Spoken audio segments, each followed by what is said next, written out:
If you're thinking about purchasing a property subject to the existing mortgage that's already on the home that the seller has, you always want to be very, very thorough in how you underwrite the deal to make sure what it's going to cost for you to get into the deal and definitely what you're going to make when you exit the deal. But today in this video, I just want to talk to you about the cost for subject to. And again, the costs associated to investing in real estate differ depending on the type of deal that you're doing.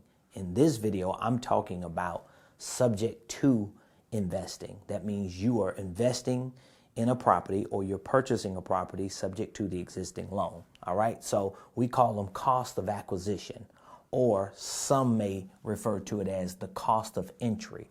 In other words, what is the total dollar amount it's going to cost me to acquire that property subject to the existing mortgage? Of course, whatever the mortgage is that you're taking over, that's a cost that you're ultimately going to pay, whether it's you paying it over time because it's being paid down, or you're paying it when you sell it and the new buyer, their bank is going to pay it off. Either way, that cost is one cost, but right now we're talking about the other upfront costs that it's going to take.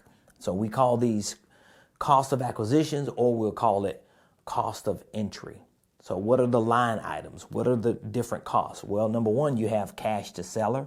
There's going to be a dollar amount you give to the seller depending on how you negotiate it. I've seen some sellers get money. I've seen some sellers not get money. It just depends on how you negotiate it. But you just want to know whether it's $100,000 or zero. Zero is still a number, okay? Cost of arrears. In most cases, if you're buying a property subject to there's probably some distress.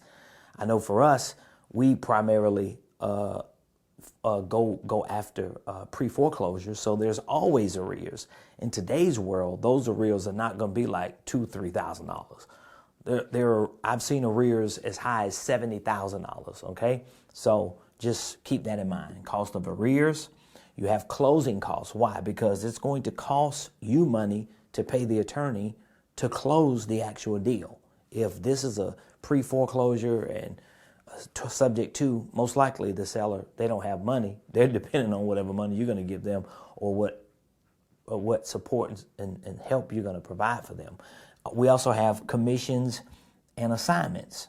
So for example, if a wholesaler brings you that deal, that subject to deal, they're going to get an assignment. If a deal finder brings you the deal, there's going to be some finder's fee.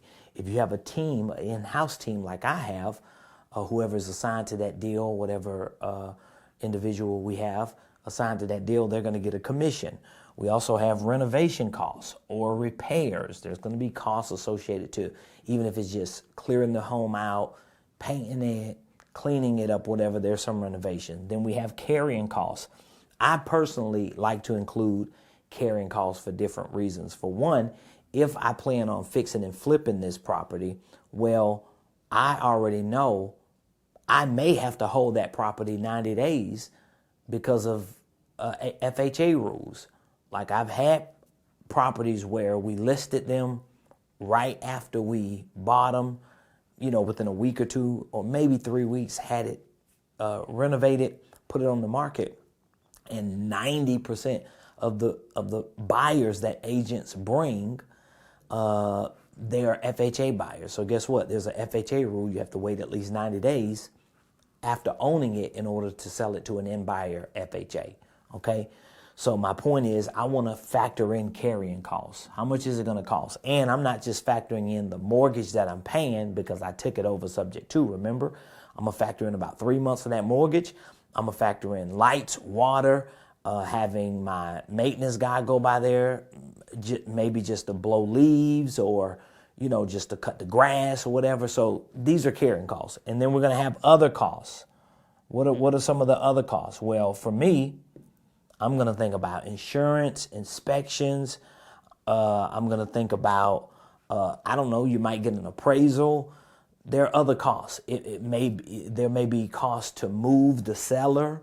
You may need movers. You may have to pay for storage. Like You may have to pay for the HOA. So there are other things that you're going to pay just to get to that closing table. When you total all these costs up, that's going to be your cost of acquisition or your cost of entry. Okay, whether you're going to buy it or whether you're going to wholesale it. And then whatever that total dollar amount is, this is how much it's going to cost for me to take over this property and buy it subject to the existing loan. And then whatever that existing dollar amount is, you're going to add that, not all of that, because there's certain things that you're paying for that might not show up on the HUD settlement statement. But anyway, these are your total costs. And these are some of the line items that you're going to look at. And there may be some things that if you're doing creative real estate investing that you will factor in that I didn't. But this is typically the cost of acquisition or the cost of entry. If you need an underwriting worksheet like we have here with the total cost breakdown of acquisition, we also have the total cost of disposition. And then we show you how you back into the deal from your exit strategy. Subtract these numbers to see what you're going to net if you sell it and what you're going to net if you rent it and hold it. We have this worksheet. We have workbooks for our workshop on creative real estate. We have weekly calls. We have bi-weekly meetups here where we underwrite and go over these scenarios and make calls. We role play. If you want any information or have any questions, click one of the links in the description. My team and I, we're always available. We want to help you get your first deal, and hopefully within the first 90 days. I'll see you on the other side.